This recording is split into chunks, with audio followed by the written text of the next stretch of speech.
هل صليت اليوم عليه؟ الفائز حقا من صلى، والخاسر من عنه تخلى. مت يا مبغض أحمد غلا، قد صلينا اليوم عليه.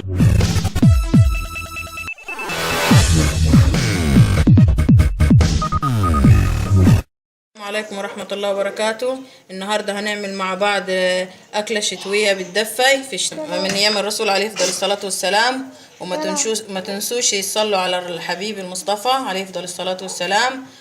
تحت العصيدة ده هتغلي ونحط لها ملح ونسيب المية تغلي، وهرب لها شوية مية بدقيق غير المية اللي على النار.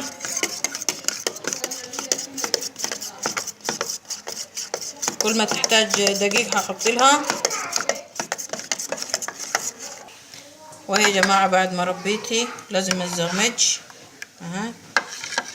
ولما تحسي ان لك عملت الكلاكيع تعملي لها زي جديد يعني في الكوبايه. وادي الميه هتغلي هنزل عليها باللي ربيته هنزل باللي ربيته وافضل اقلب عشان ما تعملش زغميج تلكع معايا تعمل كلاكيع.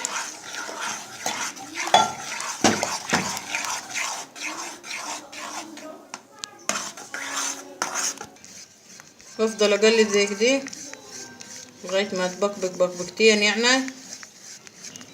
وبعد كده هنزل بالدقيق شويه شويه واقلب، انزل بالدقيق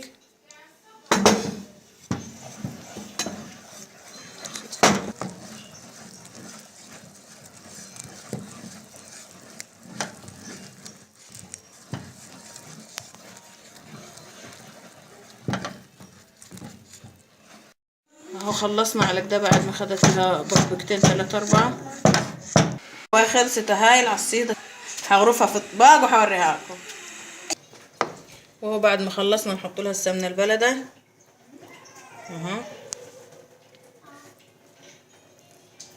وفوقها العسل